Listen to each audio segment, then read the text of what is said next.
ओम नमः शिवाय। नमस्कार दोस्तों, आपका हमारे चैनल मल्टीटास्किंग अंशिका में स्वागत है कि इस वीडियो में हम भाद्रपद माह के प्रदोष व्रत की शिव पार्वती जी की बड़ी ही दुर्लभ व्रत कथा का श्रवण करेंगे। आज के दिन जो भी इस दुर्लभ कथा का श्रवण करता है उसे भगवान शिव और माँ पार्वती जी का और साक्षात श्री हरि जी का आशीर्वाद प्राप्त होता है। साथ ही लक्ष्मी जी भी प्रसन्न होती हैं और अपना आशीर्वाद प्रदान करती हैं।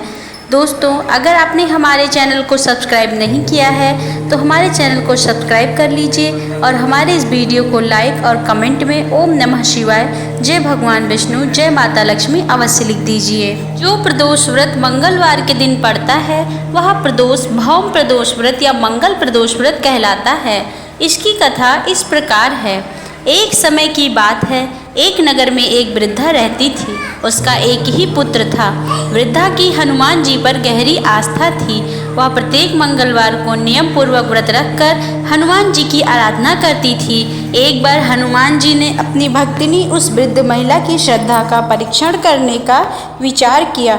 हनुमान जी साधु का वेश धारण कर वृद्धा के घर गए और पुकारने लगे, है कोई हनुमान भक्त जो हमारी इच्छा पूर्ण कर सके? आवाज़ उस वृद्धा के कान में पड़ी। पुकार सुन वृद्धा जल्दी से बाहर आई और साधु को प्रणाम कर बोली, आज्ञा महाराज। हनुमान वेशधारी साधु बोले, मैं भूखा हूँ, भोजन करूँगा, तुम थोड़ी जमीन लीप दो। वृद्धा दुविधा में पड़ गई। अंततः हाथ जोड़कर बोली, महाराज, लीपने और मिट्टी खोदने के अतिरिक्त आप कोई दूसरी आज्ञा दें, मैं अवश्य पूर्ण करूँगी। साधु ने 3 बार प्रतिज्ञा कराने के पश्चात कहा, तू अपने बेटे को बुला, मैं उसकी पीठ पर आग जलाकर भोजन बनाऊंगा। तो आइए अब सुनते हैं शिव पार्वती जी की कथा।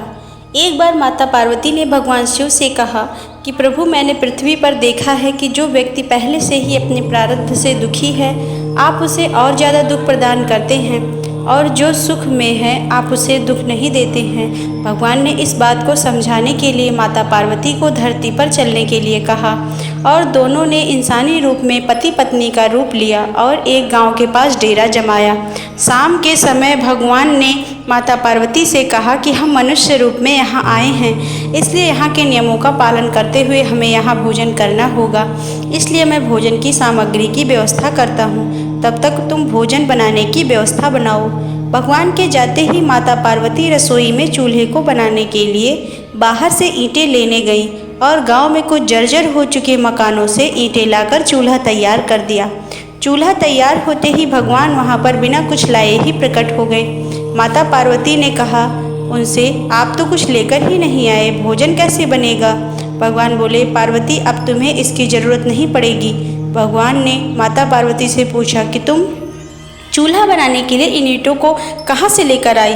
तो माता पार्वती ने कहा, प्रभु, इस गांव में बहुत से ऐसे घर भी हैं जिनका रख रखाव सही ढंग से नहीं हो रहा है। उनकी जर्जर हो चुकी दीवारों से मैं ईंट निकाल कर ले आई। भगवान ने कहा, जो घर पहले से खराब थे तुमने उन्हें और ख़राब कर दिया। तुम ईंटें उन सही घरों की दीवारों से भी तो ला सकती थी। माता पार्वती बोली, प्रभु, उन घरों में रहने वाले लोगों ने उनका रख रखाव बहुत सही तरीके से किया है।